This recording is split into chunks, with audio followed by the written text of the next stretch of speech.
Good morning. I want to join with Scott in welcoming everyone here today. We appreciate those who are joining at home by live stream and certainly everyone who is here in person. It's already been a wonderful morning as Josh has led us in a wonderful study from the Old Testament book of Judges, reminding us just of how dark it can become in our own souls and in our culture when we turn our backs on God. But thank God, He has not left us there, but He has sought us. He has come to us. He has turned our hearts toward Him. And through cooperation with what He is doing, we can be changed and we can become more than we are. And by His grace and by His help, I trust that I am and that you are as well, and that's in part what you are here about. So we finished up a lengthy series of studies from the book of Ephesians, and today I want to do a one-off lesson on the forgotten virtue of self-control. And I want to begin by simply asking you a question and ask you to be honest with yourself, I'm not going to ask you to answer out loud, so just honest with yourself is good enough today. When the statement is made about your appetites, and by appetites I don't just mean what you eat, but your native desires, would it be more true of you to say that you are in control of them or that they are in control of you? That I am in control of my appetites or my appetites seem to be more in control of me? That there is an I, my spirit, my soul, that is in the driver's seat, and the various urges, desires, impulses that I experience, I feel those and I subdue them as servants that can remind me of things that I need to do and that can serve me well in that capacity as I, in accordance with God's will, direct my desires in a way that is good for me, glorifying to God, and beneficial to my neighbors? Or would it be more the truth to say that very often it just seems like the I is completely dominated by the power of my desires, by my appetites, that they push me around, that they direct me this way and then that way, and I seem to always be following the direction and the directives that they give to me. By appetites, as I've suggested already, I mean more than food, but it certainly includes our eating. But it also goes on to talk about our intimacy, our need for intimacy, whether physical or whether emotional. Does the desire that I have to connect with other people, with people of the opposite sex, does that rule me, or do I rule and control that passion? My desire or my need for rest. We all need to do that. We all have to make time for that. And the reminder that our tiredness gives us compels us sooner or later to go to bed, to lay down, to get some sleep. But sometimes we can become like that person in the book of Proverbs that's like, he says, the lazy person is like a door that's hinged to the bed. It just sort of rolls from this side to that side, just flipping back and forth, and never can seemingly find the power to get up and get moving and doing things that are productive. What about the desire that you have for stuff, for new stuff, for more stuff? The impulse for shopping, for getting online now and flipping through Amazon or wherever it is that you buy your stuff, and just scrolling through that and constantly looking at more things and objects and possessions that you think you want to acquire for yourself. Are you in control of that, or does it take control over you? And then there are some other categories that I would also put in the area of appetites that some of us struggle with, and that's the need for recognition. The need to be looked at and thought of by others in a particular way. She's really good at this. He's really competent at that. And the need for others to take notice of that. The need for acceptance that sometimes causes us to compromise our values in order to be welcomed and accepted by either one other individual or perhaps an entire group of people. So we give in to be accepted. Or the desire for achievement, to just be making progress all of the time, that just drives us, and again, can be a positive thing in our life, but when it takes control, can dominate us in unhealthy ways, even sometimes causing us in our pursuit of not only achieving but winning to bend the rules in our favor. All of these are desires, all of these are appetites, all of them in some way or another have their legitimate place, but when they become the master in our lives and we become their servants, they undermine our happiness, they undermine our future, and they undermine our relationships. They undermine, most importantly, our relationship with God, because the thing that we desire, the appetite that we are mastered by, becomes God for us. It directs our paths, it controls our direction, and it determines our behaviors, our attitudes, our emotional state. And it's a horrible thing to supplant God with a human appetite. As Paul said of the Cretans, their God is their belly. That's a bad place for any of us to be with regard to any of our appetites. But when we control them, they can be helpful motivations for us. Now, appetites tend to have a vocabulary of 2 words, I've noticed. You may have noticed this as well. 2-word vocabulary for appetite. Anybody have any idea what one of those 2 words might be? What does your appetite always say to you? Anybody? More? I think that's what you said. More, that's one of them. More, and the other is now. That's what my appetites are constantly telling me. More, more, more. No matter what it is, more achievement, more stuff, more food, more approval, more, and I want it when? I want it now.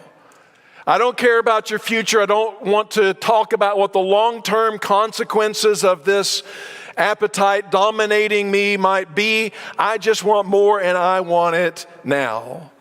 And all of us know people, and perhaps all of us to some extent are people who know what it's like to have our lives undermined by the power of appetites that are in control of our lives. And how they can sometimes undermine other people as well. Some of us here this morning perhaps have relationships that other people's inability to control their appetites have had a profound effect upon your childhood, your marriage, your friendships, your business. And so we all recognize the need for us to have self-mastery, self-control over the desires, the appetites that rise up within us. The book of Proverbs places an extremely high value on this forgotten value of self-control. And it does so I just skipped that one. It does so in a big way in verse 28 of chapter 25, where he says, a person without self-control is like a city with broken down walls. A person without self-control is like a city with broken down walls. I think all of us probably get the figure there. A wall around an ancient city was its means of defense and protection. Without a wall around your city, any marauding band of travelers or soldiers could simply come by and come in and pillage your village. You had to have some kind of a barrier of protection around you. And the analogy that the writer is making here is that a person who lacks an ability to control their impulses is just like that city with no walls. It's just wide open, and it's only a matter of time until destruction draws near. And so the book tells us to learn the way of self-control, of self-mastery over our appetites. It speaks of it here in this rather general way. It gives some specific instruction with regard to things like alcohol, where he even depicts the person who is given over in some slavish way to the consumption of inebriating substances and says, who has anguish, who has sorrow, who is always fighting, who is always complaining, who has unnecessary bruises, who has bloodshot eyes. It is the one who spends long hours in the taverns trying out new drinks. Drunkenness, the abuse and self-medication that is so prevalent in our world today is something that often becomes the controlling power in people's lives. So much of the relational damage, so much of the crime, so much of the brokenness that takes place within the home and family is attributed to the power of people who are given over to an appetite, a desire, a need to consume another drink. And the voice again is always the same: more, and now I don't care about tomorrow. But it's not just alcohol, it's the problem of laziness, which we've already referred to in passing. Not only does he liken the lazy person to a door on its hinges, with him hinged to his bed, but he gives this extended metaphor describing it like this, or a story that he learned a lesson from. He said, I was walking down the road and I went by the field of a slacker. This is the Holman Christian Standard translation. I like that. Really updates the idea of the sluggard. The slacker. I went by the field of the slackard and the vineyard of a man lacking sense. Thistles had come up everywhere. Weeds covered the ground. And the stone wall was ruined, fallen into disrepair. I saw it and I took it to heart. I contemplated what it means. When he saw the evidence of someone's property falling to pieces, the evidence of someone's life, the evidence of someone's marriage, the evidence of someone's career, the evidence of someone's education, and it's all just falling to pieces. And he says, I took it to heart. I looked and I received instruction. I gained understanding from what I observed. And this is what he learned: a little sleep, a little slumber, a little folding of the hands to rest. And your poverty will come like a robber, your need like a bandit. Because right now, I wanted more rest and couldn't be bothered to get out the door and do something productive with my life. And it seemed like in this particular moment, there were no big consequences as a result of my laziness. And so I assumed that would always be the case. As long as now is always now, everything is okay. But now has a way of turning into tomorrow and into the future. And eventually, the accumulation of nows builds up and it leads to disaster. Suddenly, a critical mass is reached and all the accumulation of wasted opportunity rises up in the form of a broken down life. And I could have been so much more than I am. But I lacked the ability to control myself, to control my appetite for rest in a way that I could direct my life toward a more positive aim. Well, one more quickly, going to the other extreme this time, is the person who is very industrious and perhaps does so because of their maybe love for the prestige, or they're simply the love of the money that they can accrue as a result of their labor. And he makes this observation now in Ecclesiastes 5:10, whoever loves money never has enough. You see, this ambition has now controlled this person in the same way that a lack of ambition was the dominant factor in the other person's life. But now it's always more, always more. There's never time to tend to other matters than just the pursuit of material gain. And so he makes that observation that it's never satisfied. And isn't that always the case with our appetites? It's always now, it's always more, and it's never enough. Well, whatever that is the appetite that you struggle with most might be, and I hope that you're thinking of something that you're noticing in recent weeks or months or even years has really come to that place in your life that is in control. It's more in control of you than you're in control of it, if you're honest.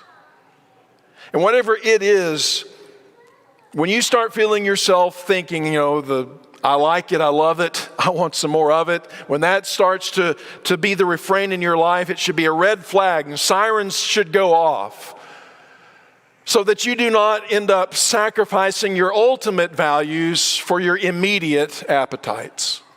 Because that's what we're doing. When we lack self-control and we give in to these impulses, we are sacrificing what we ultimately value in order for what we immediately desire. I want to share with you a story because it's one thing to just know this, and I think probably there's nothing I've said already that you don't know. It's helpful sometimes when someone gets up and articulates that a little bit and kind of snaps us out of our daze. But I think that in order for us to really have it come home to us, we need to see it in another person. We need to see it in a story and then hopefully see ourselves in some way in that story so that we can learn the lesson that, well, in this case, someone learned too late. But hopefully for us, just in time. It's a story of someone that's rather well known to all of us. His name is Samson. He's another one that we've read this past week in our Bible reading. And what's interesting about him is that he was a Nazirite by birth. That doesn't mean that he was from a particular place or anything like that. It had to do with a vow that a person usually took. But in his case, it was a relationship that God imposed upon him from before his birth. Because before he was ever born, it was said that he would be a Nazirite, and that means that he would not ever have his hair cut. It means that he was to completely abstain from alcohol, and it meant that he was to also be completely separate from any unclean things. Those were the three things that went with being a Nazirite, and as a result, it put a person in a special, set-apart relationship with God. There are three people in the Bible, the entire Bible, who were lifelong Nazirites. One was Samson, he's the first. The second was Samuel, and the third was John the Baptist.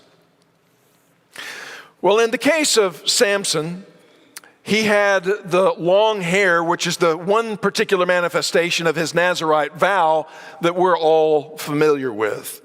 And his long hair had come to take, in the text, a sacramental sort of status in his life.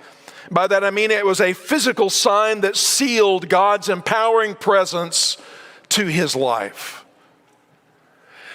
His long hair was a symbol. The 7 locks of his hair was a symbol of God's empowering presence on his life. And more than a symbol, it was the seal of it. It's what brought... The symbol brought to bear the reality of God's empowering presence on him. And so it should have been something that he valued above all else. But strong Samson had a weakness for, let's just say, strange women. And so after having had a couple of relationships that didn't turn out well with Philistine women, he finds hope in a third. And it says in chapter 16, beginning in verse 4, that after this, he loved a woman in the valley of Sorek whose name was Delilah. And it says that the lords of the Philistines, Delilah was among the Philistines, and the lords of the Philistines came up to her when they noticed that Samson had a thing for her. They came to her and said to her, seduce him and see where his great strength lies. Apparently, Samson was quite a mystery. Now, most of the children's Bible story books, Samson is like this super duper muscle bound guy, right? But that's apparently not the way it was. He may have been like the 90-pound weakling. okay, from all appearances. But man, once he got going with that, donkey jaw, you better watch out, because he was deadly. So we want to figure out what the source of his strength is. It's clearly not that he's hitting the gym and the protein drinks and all that so hard, because if that were the case, we could figure this out. But what is the real source of his superhuman strength? We want you to find out for us, Delilah. And if you do, then we'll be able to, by what means we'll be able to overpower him so that we may bind him to humble him. And we'll give to each of you and whoever helps us in this 1,100 pieces of silver. Part of what I find fascinating here is that there are, to Jarrett's lesson from last week, there are powers, in this case, Philistine lords. But there are powers, in this case, behind the scenes that Samson's totally unaware of. And notice what they're doing. These powers are at work in the relationships and in the impulses and desires of Samson, appetites of Samson. And these powers that are behind the scenes are actually working through Delilah and through Samson's desires and appetites in order to accomplish his demise. Specifically, we, the powers, want to use the means, Delilah and Samson's desires, so that, for a purpose, we may overpower him, bind him, and humiliate him. Now, the reason that I bring that point out is because you and I, when we're confronted with our desires, and they may or may not involve a relationship with another person. It may be friendships, it may be an intimate partner, it may be whatever it is. It may just be us and the object of our desire. All we think is going on is, well, there's me and the object. But if you notice carefully in the story, no, there's much more going on. There are things behind the scenes that Samson is totally unaware of. And the same thing is going on in your life and in my life. And there are powers at work that do not have your best intentions at heart, to be sure. And that they will utilize whatever desires you have and whatever relationships they can leverage in order to bind you, in order to overpower you, and ultimately in order to humiliate you and prevent you from fulfilling God's purpose in your life. And so none of us should ever think that we go through life and there are nothing but objects. There are always the objects, and there then are the relationships between the objects, both seen and unseen, and they are there all of the time. So, having made this offer to Delilah, 1,100 pieces of silver, that's significant. She comes to Samson and says, "Please tell me where your great strength lies and how you might be bound that one could subdue you." Pretty straightforward. Hey, I want to know, where does your strength come from? What would have to happen in order for you to become, just like any other person? Now, it is most likely that this isn't like some formal conversation where they're just talking. This is probably some kind of a pillow talk, if you will. There's a reason that spies and international spycraft always seems to involve these kinds of intimate relationships. This is the way that you get information that you would think no one would be stupid enough to share with anybody else, but given the right circumstances. And she said to him, and she asks this question, and he begins to sort of deceive her. He has fun. He says, well, it's if you bind me with 7 fresh bow strings, that have never been, used on a bow, then I'll be weak. And so she tried that, didn't work, and then said, no, it's like a certain kind of rope. If you'll use that, then that'll get me. And then no, if you'll take my hair and you'll weave it really, these 7 locks of hair, he had like dreadlocks or something, and if you wind them all together and then you really bind them up tight, then I'll be weak like any other man. And if you'll notice, he's sort of giving it away already, isn't he? He's using the number 7, and there's 7 locks of hair. And ultimately, he's even talking about his hair. He's getting closer and closer all the time, but he's not quite telling her exactly what this hair signifies itself. And so she keeps on asking and asking and asking. And then after 3 times that he's deceived her, she finally says in verse 15, "How can you say I love you?" So Samson is this big, strong guy, but he's telling her, Delilah, I love you. And she said, "How can you say that? How can you tell me that you love me when you have mocked me these 3 times and you have not told me where your great strength lies?" And when she pressed him hard with her words day after day and urged him, men and women, it's a interesting thing, isn't it? Testosterone at the point of attack, it wins the day. There is no doubt about it. It is explosively powerful. But estrogen has like that slow burn, and it will wear you down.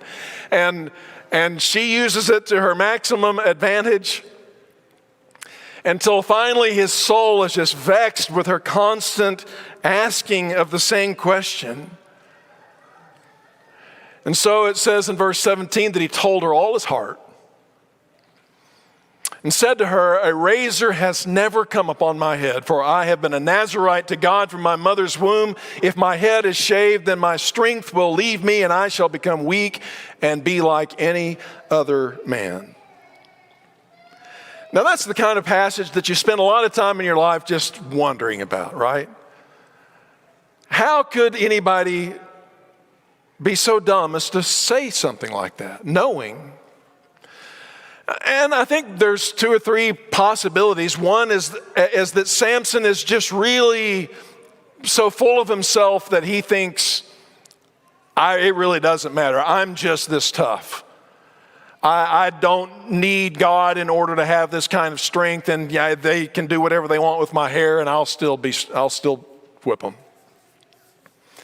Or it may be that he thinks that God will continue to be with him even if his hair is taken off.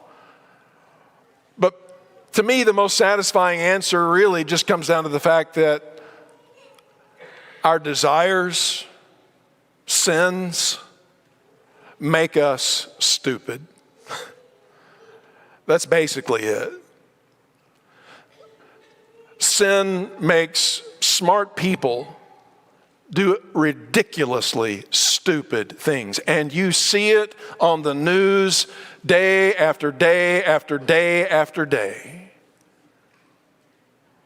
People who know better, people who are raised better, people who understand what the consequences are, yet they continually give themselves over to and involve themselves with and say and do things that you just have to have looked back with any kind of perspective at all and say, this could not have ended any other way than the way that it's going to end. And yet they do it. Who's in control, you see? Are you in control of your appetites? Or are your appetites in control of you? And so he tells her, and it says then that Samson drifts off to sleep. And Delilah goes and tells the Philistines, hey, this time he has told me everything. Come and take him. So they give her the money, and then it says that after putting him to sleep on her lap, she called for someone to shave the 7 braids of his hair, and he began to subdue him, and his strength left him. Then she called, Samson, the Philistines are upon you.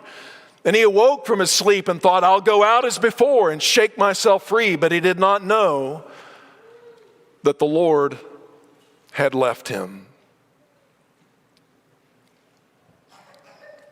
God forsaken.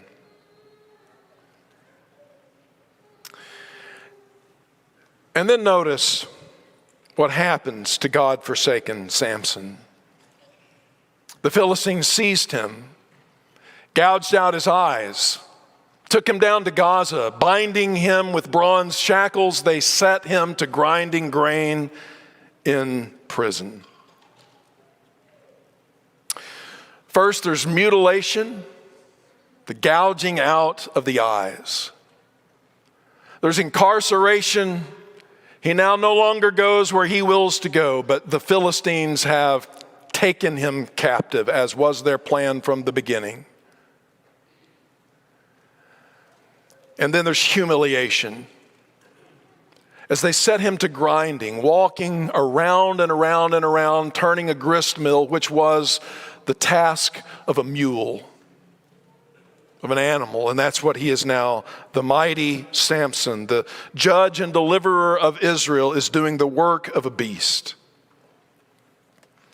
And though there is a much larger point to the story of Samson, I simply want us to focus on this and see that his uncontrolled appetites took him further than he wanted to go, as the preacher long ago said, and kept him there longer than he wanted to stay, and cost him far more than he would have been willing to pay had he known the cost when he first fell in love with Delilah.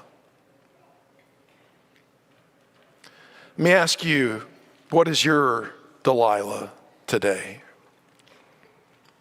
What is your appetite? What is your desire that you used to have control of, but you have to be honest, is now calling the shots, is now controlling your life, and has the potential to destroy your life, to undermine what you value the very most in this world?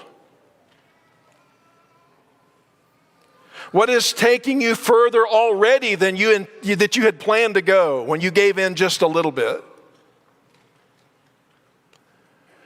What is it that's kept you a little longer because you thought not only would you not go this far, but you wouldn't be here this long? But here you are today, long after you said, I'll be done with this weeks, months, years ago. And yet here it still is in control. And again, what does it have the potential to cost you? What is it already costing you in terms of self-respect, of your intimacy with God? You're a Christian. You are bound to Him. And what are you doing to compromise that connection?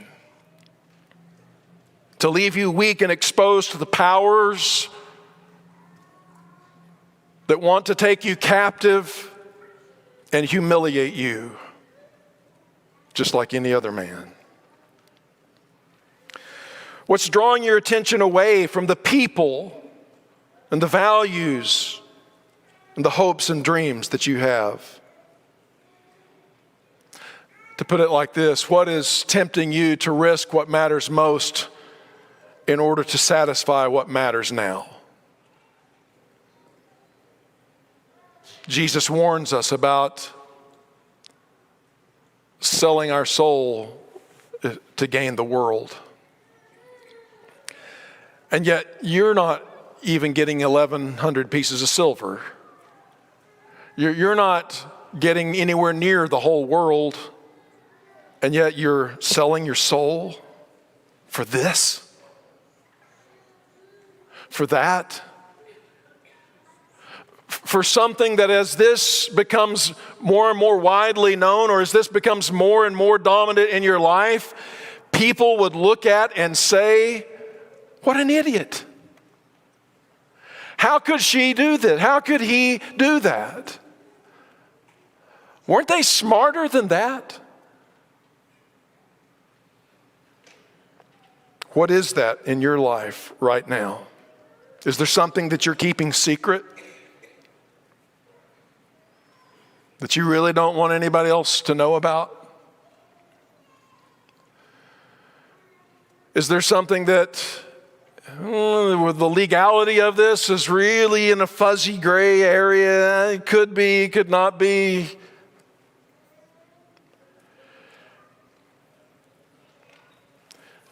Young people, are you compromising what really matters the most to you, both now in this life and in eternity, for people who you know are not really even going to be in your life in 5 years from now, 10 years from now, certainly not 20 years from now, and yet you're willing to compromise what you know is of true and lasting value to you in order to please them or to please yourself with them in the present? That's a bad trade. Well, as we wind this up, there's one other point that I want to make, and that is that I've observed about appetites in my life is that you can't just ignore them. You have to replace them. So, the point of the lesson ultimately comes down to this. You and I need to do whatever it takes in order to strengthen our connection with Christ. Now for us today, I don't think that's going to be 7 long locks of hair. For some of you, it's going to mean initiating a union with Christ through baptism. For others, it's going to mean renewing that, remembering that, and going to Him in the study of Scripture and in your prayers and in your gathering with God's people and the music that you listen to, whatever it is that strengthens your connection with Christ. If you need to drive out of your life something that is destroying you or has the potential to take you captive, then push that away by the expulsive power of a new affection, an affection for Christ that will displace what is destroying you and will fill you with the strength to resist. Because you see, self-control is not merely a matter of you trying harder. You've tried that before. Self-control is described as a fruit of the Spirit. And the fruit of the Spirit is a consequence of your connection with the vine, who is Christ. And as His power, the power of His love and grace flows from Him into you, a branch, you are able to bear the fruit of the Spirit like self-control.